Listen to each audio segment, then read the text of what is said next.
just maybe on that point about the vote and the aid, because there's already talk about maybe another flotilla, but the people who might support, the ordinary people who support we're trying to galvanise, might, recoil from the idea of good aid going to rot on Quayside and wonder if there just isn't maybe another thing that you could be doing rather than sending out another vote for more aid. And I suppose this is something that the Ireland Palestine Solidarity Campaign does at home.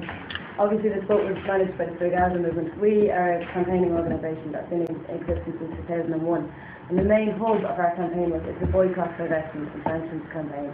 And we are already planning to talk to our government about the further diplomatic pressure that they have committed to putting on Israel because of this.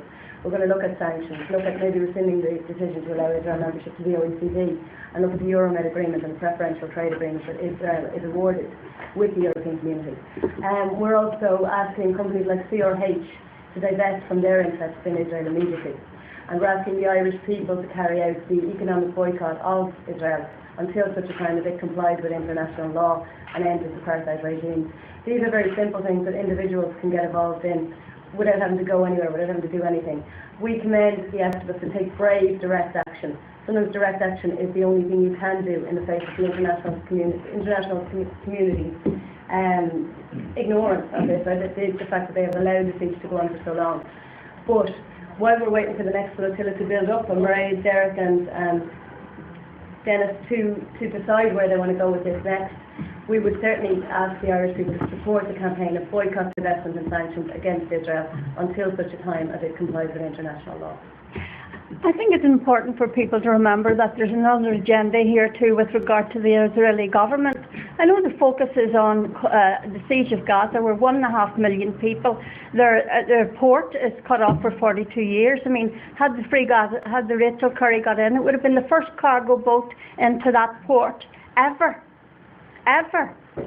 So, I mean, when we went last year, the year before, in 2008, and got into Gaza, when we went into the hotel, the owner of the hotel said, sign this book, you're the first people to come over and in by sea in 40 odd years. I mean, these people are totally cut off.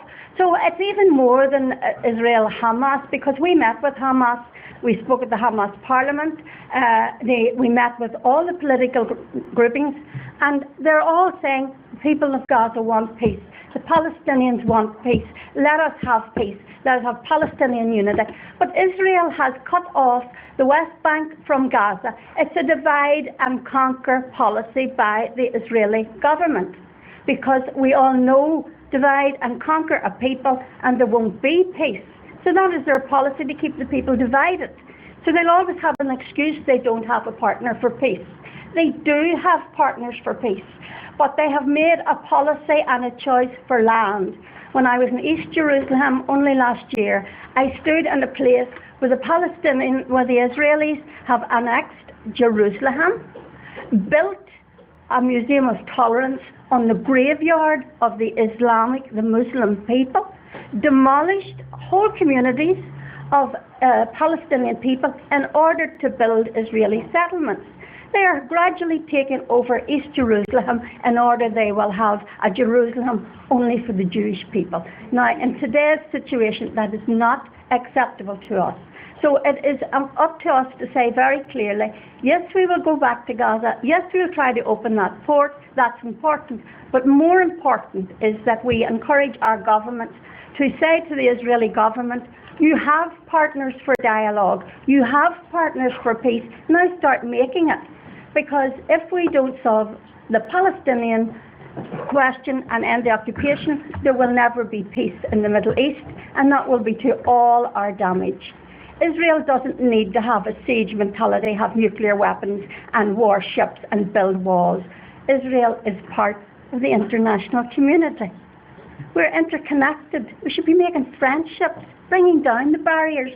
We don't need to have enemies in an interconnected, interdependent world that's facing crises like poverty and environmental disaster. So to our Israeli friends who say, we are not against you, we love you, but we don't like your policies, and the policies must change.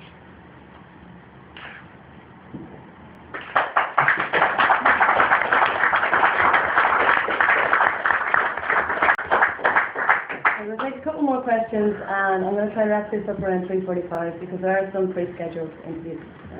Fiona Garson from the Irish Times. Can I just ask Fiona Thompson, how did you manage to...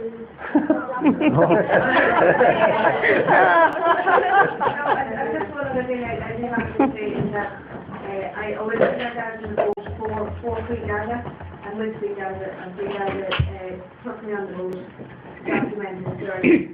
So again, with relation to the footage, again we'll have to see what I have, and then it will have to, of course, go through a number of different people, and then we'll have to come to a correct decision as to what happens when you know, if you're not known. Then you tell me it's really kind of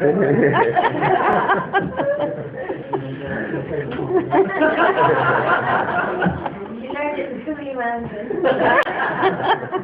Can you give us an idea of what's on it? Can I? Yeah. Well, I started documenting the journey from Malta, and I finished documenting the footage as the Goliath were coming up beside the boat. So, pretty much the whole journey, except the time of the boat. And a lot of that was the break and the conversations that went on the bridge as well. So, yeah. Just can I go back one thing that you were saying there about the aid and it not getting in? The aid has a possibility of getting in if the Irish people and other governments put enough pressure on Israel to demand that aid to go in. You have to remember that there was a lot of aid from Norway on board that boat, a lot from Scotland and England, and Irish aid on board that boat. If these countries put enough pressure on Israel and say that aid better get in, and all of the aid, not just some of it, you see that Israel may have to let it in. You know that the cement is the key problem. The definition of the UN, Free Gaza and yourself, is that cement is a humanitarian commodity.